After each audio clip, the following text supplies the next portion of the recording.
বইছে নদী, নদী।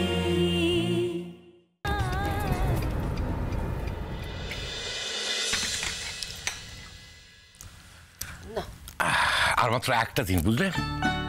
ব্যাস পরশুদিনই আমার মেয়ে প্রথম প্রতিযোগিতায় গান গাইতে যাচ্ছে। আমার যে কি আনন্দ হচ্ছে না, কি বলবো। আমি তো একবারে ঠিক করে ফেলেছি, পরশুদিন কোনো কাজ রাখবো না, কোথাও বেরোবো না, সকাল থেকে বাড়িতে থাকবো, দুপুরবেলা গাড়ি নিয়ে স্ট্রেট প্রতিযোগিতায়। কিরে, কিছু বলছিস না যে?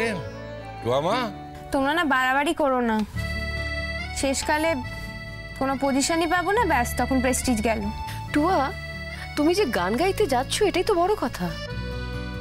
এর আগে তো কখনো বাইরে কোথাও গান গাইতে যাওনি, এই প্রথমবার যাচ্ছ। প্রথমবার সবকিছু ঠিক নাও হতে পারে, পরের বার হবে। আর তুমি ফার্স্ট হবে কি সেকেন্ড হবে কি কিছুই হবে না, এটা নিয়ে আমরা মাথা ঘামাচ্ছি না।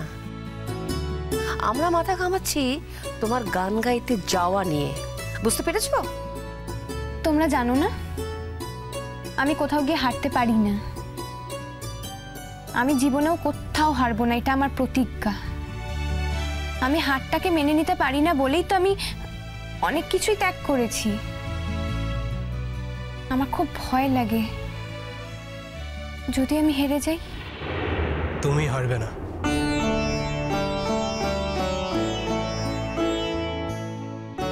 ঠিক বলেছো বাবা, একেবারে খাঁটি কথা বলেছো। এই পৃথিবীতে কেউ কেউ জন্মায় হারার জন্য নয়, আমাদের তো আমার ঠিক তেমনি।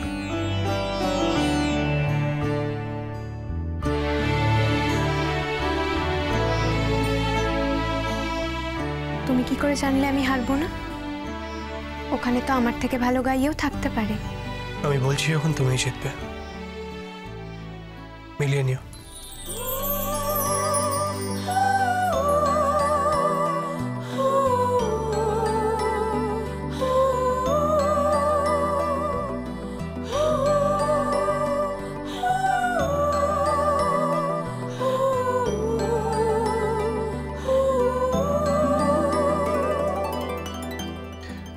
আমি চাই তুমি যেত।